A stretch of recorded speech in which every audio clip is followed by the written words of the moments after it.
So Steve Hassan here. I'm very grateful to Mark O'Donnell to do this interview with me today for this blog. Thanks so much, Mark.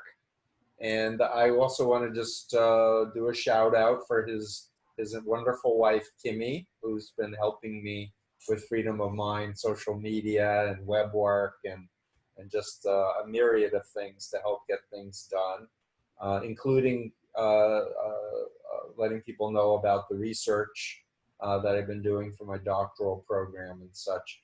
But I wanted to grab you, Mark. I wanted to get an update. We had done a podcast before together, but I wanted to first just ask you, like, what's the state of the Watchtower Society? We know that Romy Maple was on the A&E special. Barbara Anderson's book has come out, and there was just a convention. So, like, what's the general state of affairs, Mark? Yeah, that's a great question. And first of all, great to see you again, Stephen. It's always a pleasure. We get some great things sent in about your work and your books, and been very inspiring to a lot of people who are trapped inside of organizations like Watchtower and others. So the current state of affairs, this is what we call convention season, or the regional assembly season. It's the summer series of conventions that Jehovah's Witnesses hold, not only in the Northern Hemisphere, but later in the Southern Hemisphere. So this is a time where Jehovah's Witnesses get together in groups of 5,000 up to 50,000, and they have what they call encouraging talks of a spiritual nature. But I call it indoctrination. Sorry, right. I interrupted you. So that's exactly what it is. But of course, that's the whole point of why we're talking, is that Jehovah's Witnesses, they don't view it as indoctrination. They believe it's spiritual encouragement. And what's interesting is that year after year, we see that the encouragement for them to stick close to organizational procedure, not leave the organization, also the threat of shunning. It's a very real, incredible threat to their livelihood. I think the biggest thing that stood out for me in this year's convention series was the final video, which was maybe just a 2 or 3 minute video, but it tied together the last 3 years worth of conventions in which Watchtower put together a cast of characters, and they really they gathered all these cast of characters together in a pre-Armageddon episode where they're out in a field, they're being surrounded by men with God. Yeah. It's, quite honest. God with an arrow. And then, so it was Jesus Christ as the King of Kings with the arrow, and he's coming because Jehovah's Witnesses believe that they are going to be the final religion attacked before God takes action through his kingdom and wipes out the rest of false religion. So it's a very, very specific belief, but the fear factor involved in frightening children, frightening adults into thinking that, oh my, the end is coming, and if we're not inside the safety of the harbor of the Jehovah's Witness organization, then we're going to be caught outside, and we're going to be trapped. We're going to lose our lives. Yeah, and the guys in black with the automatic rifles, are coming after you. Yeah, it's interesting that several countries there have been complaints filed because Jehovah's Witnesses have not gotten those films authorized for being played before groups of children, minors. Yeah, other countries seem to care more about children than the United States. They do. We do seem to be behind in laws that are very progressive in the EU. So I think that's going to change, but it's going to take time. And thanks to your work and a lot of other dedicated individuals who are not necessarily former Jehovah's Witnesses, but former cult members, it's done a tremendous amount of good to raise people's awareness. I can't tell you how many people have written in to the websites that I work for and thank us for our work, but they also say, I've read Stephen's books and they've helped me wake up to indoctrination and what that means. Yeah, so I want to thank everyone who thanks me, and I want to thank you for your tireless work. You're just amazing. But I guess I want to just highlight a theme in the 42 years since I've left the Moonies that's so powerful, which is when you're in a group and you think you're doing God's will solely and everybody else is of Satan or everyone else is of the fallen world, right? You're in such an elitist mindset. And then when you're exposed to other groups that say exactly the same thing, but it's so obvious to you that that's a fraud, and that one's a fraud, and that one's a fraud, it builds a perspective of, holy mackerel, what could make all these intelligent, educated people believe in that obvious fraud? And that's what I think part of the power of my book was in 1988 when it came out, because the Jehovah's Witnesses, they're like, oh, the Moonies and the mass weddings, that's such a fraud. How could people believe they're doing God's will? So they would eagerly read it. And then as they were reading it, they'd be like, but wait a minute, the same patterns are what we live with. And that's where it gets past the filters of the cult identity that like blocks it out. Well, what I think is fascinating is that when you first wrote your book, we were really in the infancy of understanding cults, and I think information sharing is probably one of our most powerful tools. So now we have these videos, we have YouTube, we have the internet, and all of the websites out there where people can go and get the information.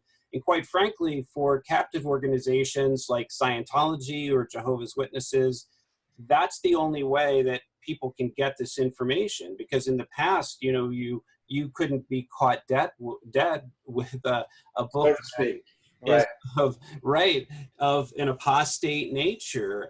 You know, that in itself is a disfellowshipping offense for Jehovah's Witnesses.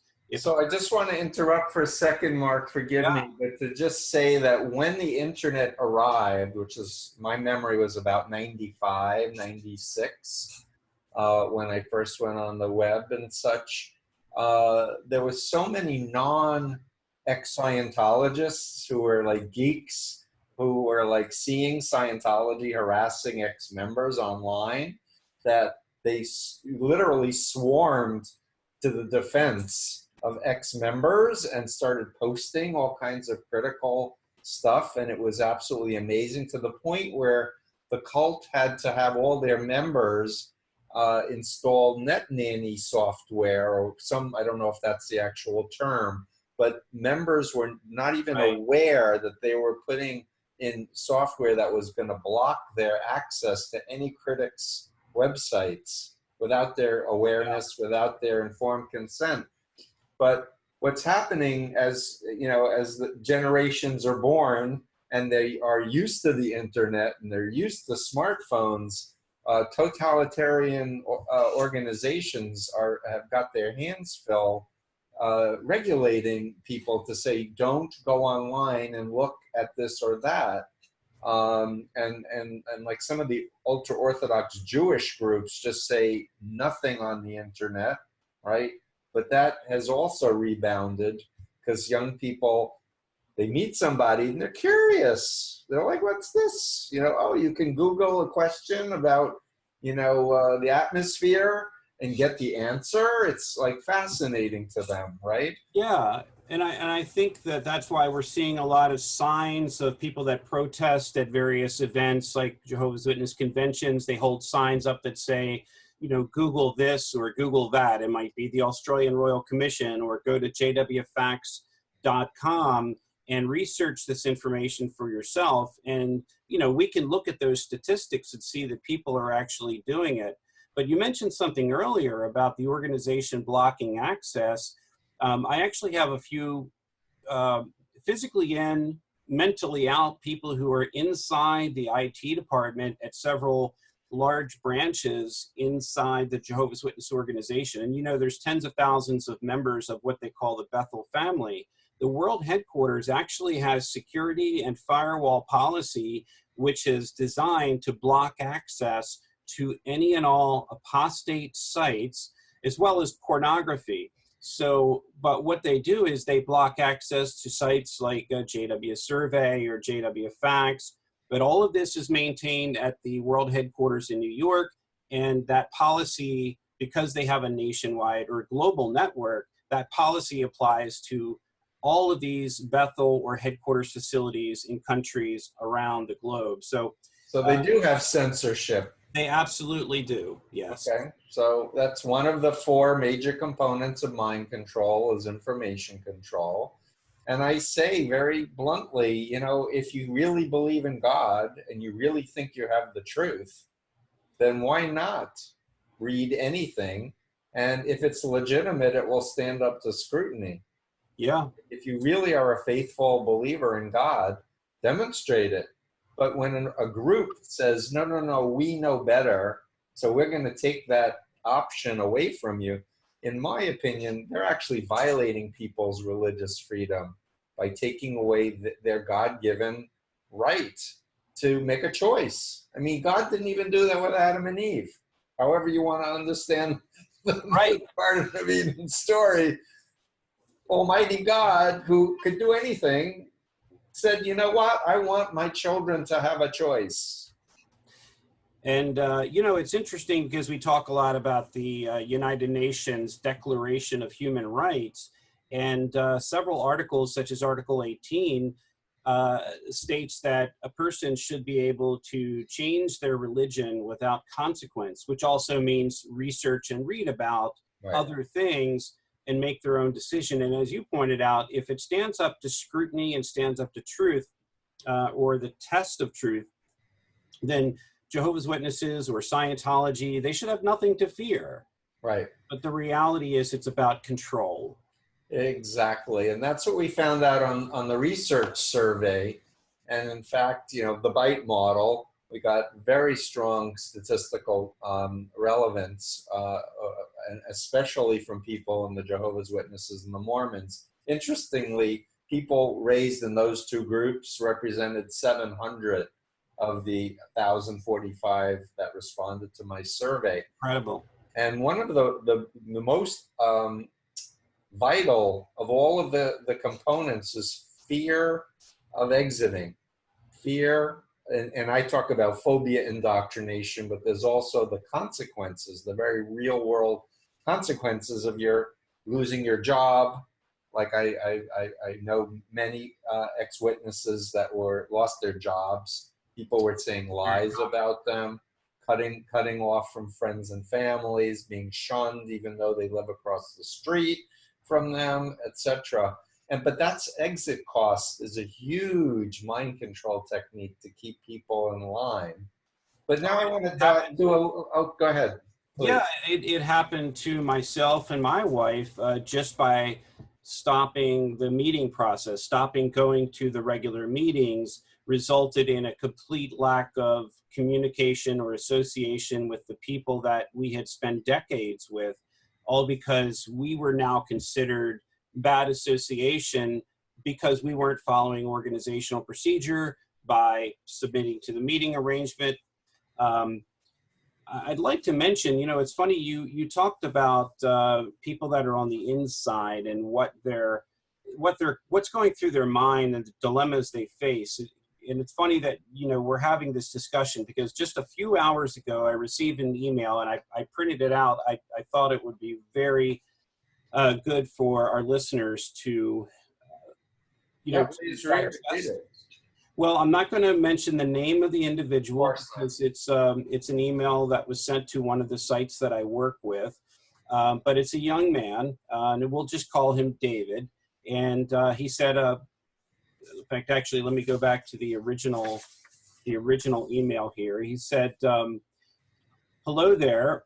I don't know what to do. I want to keep this email short, but I know it means that I may miss some information. My name is David. I'm an 18-year-old active JW from, and he mentions the country. I want to disassociate from the cult. I have wanted this for years. I was baptized at 14 after coercion from my family, but I felt like an apostate for the last year or 2. I don't want to keep up the charade for much longer. I don't want to limit myself to dating within the congregation. giving up work to pioneer, not spending time with my friends because they are worldly. But that's what my family expects of me. Then he asked the question, should I make them aware of my apostasy? And he says, I want to leave, I truly do, but I don't want to leave my family. I have friends in the world who could offer support if I did leave, but none of those are aware that I am a witness. And I think I want to just comment right off that about loaded language and the power of words, because words are the tools we use to think. And when a group tells people in the group that if you leave, you're a bad person, you're an apostate, you know, you have fallen. Different cults have different loaded terms, but it's a less than. It's not equal. It's you're defective. You're not strong. You're weak. You left, you know, because Satan got you, because you let your lower morals get you, or something like that, as opposed to, you know what? I've researched this. This group is not what they think they represent themselves to be. They're not following the Bible. The leadership has demonstrated their hypocrisies. I'm leaving with my head held high, and I'm leaving because it's not true. And rejecting words like I'm an apostate or whatever. And the other thing is, I really believe in, and I just did a TEDx talk last week, and the tape will come out, but at the end of the talk I'm doing a call to action. If you are ever in a cult or in a controlling relationship, tell people. Like, there should be zero shame, zero stigma. And if enough people are talking and sharing, it's going to change. Just like, you know, child sexual abuse was a huge stigma. Nobody would talk about it. And now people are talking about it. Or women abuse in the Me Too movement. It's time for people who've been involved with destructive cults to just say, oh yeah, I was in the witnesses, now I'm free. You ask me anything you want to ask me. Yeah, well, speaking of asking you, Steve, if we were to respond, now we've responded to this individual who was a very nice young man, but if you were to respond to him, how would you deal with the dilemma that he's fully mentally awake, but obviously he's still living at home, he still loves and respects his parents, seems like a very well-adjusted young man, wants to go forward with his education.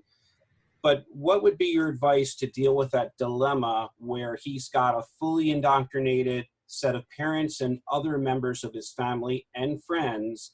So, what would be some words of encouragement or advice that you would give to him? So I would not use the word encouragement in a cult that uses encouragement as part of their indoctrination. But they do indeed. I'm kind of joking a little bit. No, but that's a loaded word as well. So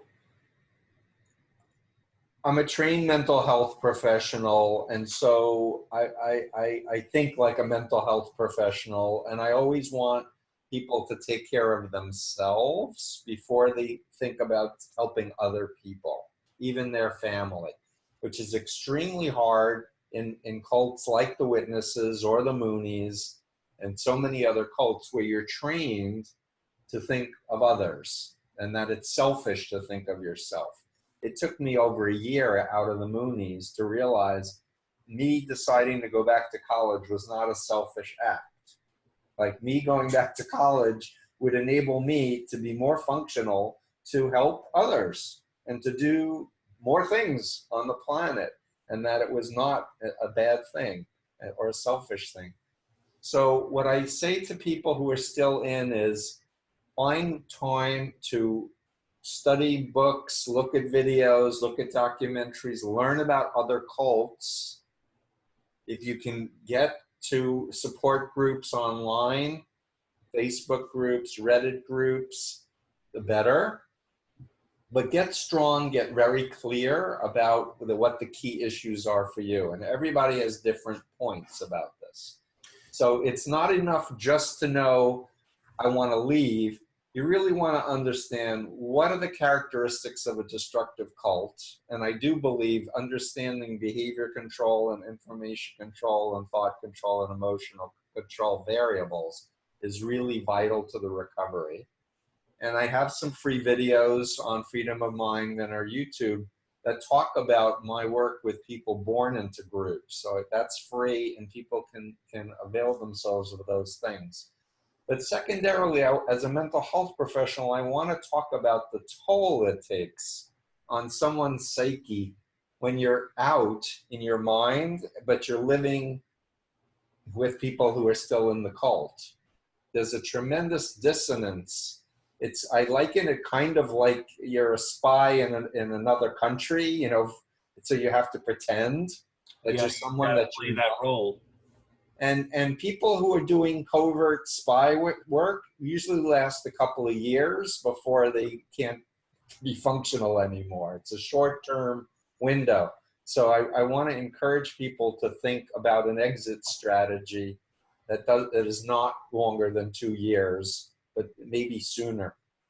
I want to ask people, especially if you're young, do you have aunts, uncles, grandparents, coaches at school, or teachers, guidance counselors that you can open up and say, here's my dilemma. I have nowhere to go, or I need money, I need tools, I need to learn how to function in the outside world. Can you help me? And I think people will be surprised at how kind, at the outside, it was shocking to me that there were nice people outside the moon cult, that they're actually kind human beings that that was my experience as well. Right. So but there's so many former members that people can reach out to, like yourself, you've given endless hours of pro bono to just help others.